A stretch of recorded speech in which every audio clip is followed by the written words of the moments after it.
दोस्तों आज का टॉपिक्स हास्यप्रद टॉपिक्स है। इनका वास्तु से कोई भी लेना देना नहीं है, क्योंकि आज मैं मनोरंजन के ऊपर ये वीडियो दे रहा हूँ। दोस्तों आज का जो विषय है वो है वास्तु बाबा और उनके उल्टे कारनामे। दोस्तों ये हास्य वास्तु की ही कथा है। एक दिन एक गांव में दोस्तों एक वास्तु बाबा आए।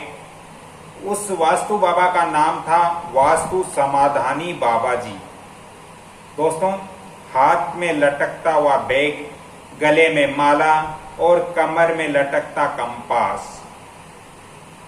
बाबा जी गांव में आते ही दावा करने लगे कि मैंने 999 घरों का वास्तु सुधारा है, बस एक घर का बाकी है, वो भी इस गांव के अंदर।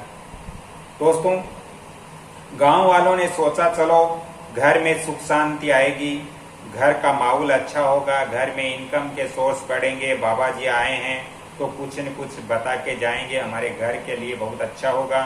दोस्तों बाबा ने पहले काम बताया कि उत्तर दिशा में हरा तोता लटकाओ और मुख्य दरवाजे के ऊपर ओम मत्सराय नमो लिखो। दोस्तों इससे आपके घर में जो नेगेटिव एनर्जी है वो उड़ जाएगी, ऐसा वास्तु बाबा ने बताया।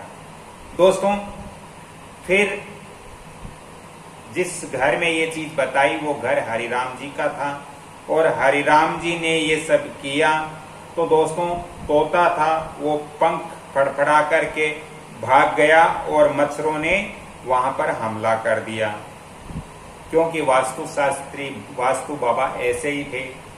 दोस्तों फिर वास्तु बाबा हरिराम जी से बोले कि ये उपाय, हरिराम जी वास्तु बाबा से बोले कि ये आपने कैसा उपाय किया है कि तोता उड़कर चला गया और मच्छरों ने हमला कर दिया।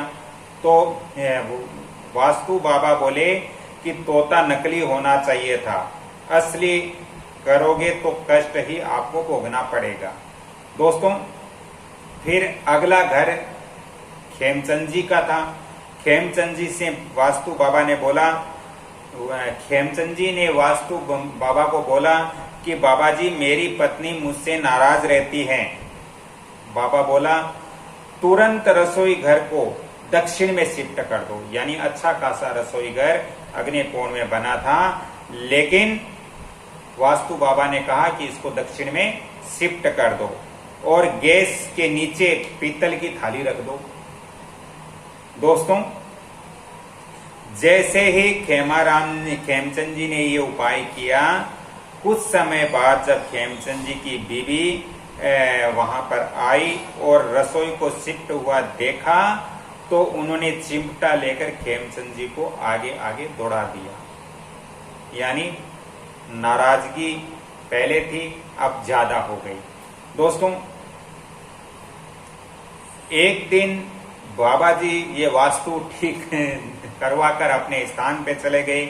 एक दिन गांव वाले सभी इकट्ठे होकर बाबा जी के पास गए और बाबा जी से बोले कि बाबा जी आपने जो कहा उससे तो घरों के अंदर उल्टा ही हो रहा है, सारा काम उल्टा हो गया।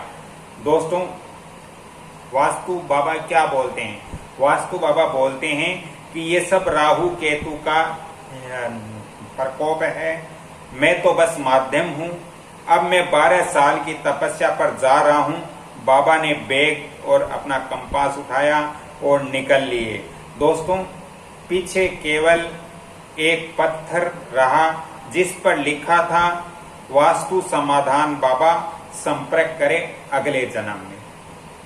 तो ऐसे वास्तु विशेषज्ञ को आप अपने घर में विजिट के लिए बुलाना अच्छी बात नहीं होती है, क्योंकि अच्छा खासा वास्तु भी हमारा घर का गड़बड़ हो जाता है, फिर हमें इसका बहुत ज्यादा नुकसान उठाना पड़ता है। इसलिए अच्छे अनुभवी वास्तु विशेषज्ञ से ही आप अपने घर का विजिट करवाएं, उनसे परामर्श लें, ताकि आपकी जो भी समस्या है उसका समाधान हो सके।